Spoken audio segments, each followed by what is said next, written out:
மதுவிலக்கு தொடர்பாக தற்போது அமைச்சர் துரைமுருகன் தற்போது பல்வேறு கருத்துக்களை தெரிவித்திருக்கிறார். அது தொடர்பான அண்மை செய்தியை பார்த்துக் கொண்டிருக்கிறோம்.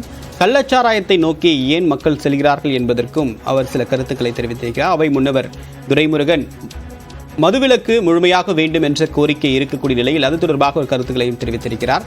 அண்டை மாநிலங்களில் கர்நாடகா, ஆந்திரா, புதுச்சேரி போன்ற மாநிலங்களில் மது விற்கப்படும் போது தமிழ்நாட்டில் முழுமையான மதுவிலக்கு இருந்தால் கடத்தல் அதிகரிக்கும், கள்ளச்சாராயம் காய்ச்சக்கூடிய போக்கு அதிகரிக்கும். இதன் காரணமாக மக்கள் முழுமையான ஒரு மதுவிலக்கை அமல்படுத்துவதற்கான நோக்கமே நிறைவேறாமல் போய்விடும் என்று அவர் தன்னுடைய கருத்துக்களாக பகிர்ந்திருக்கிறார்.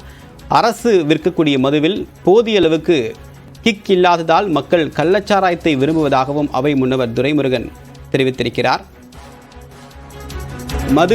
முழுமையான மதுவிலக்கு சாத்தியமில்லை, இப்போது இருக்கக்கூடிய நிலையில் சாத்தியமில்லை என்று சற்று நேரத்திற்கு முன்னதாக அமைச்சர் முத்துசாமி தெரிவித்த நிலையில் தற்போது மேலும் சில சட்டமன்ற உறுப்பினர்கள் எழுப்பிய கேள்விக்கு அவை முன்னவர் துரைமுருகன் இதுபோன்ற பல்வேறு பதில்களை அளித்து வருகிறார்.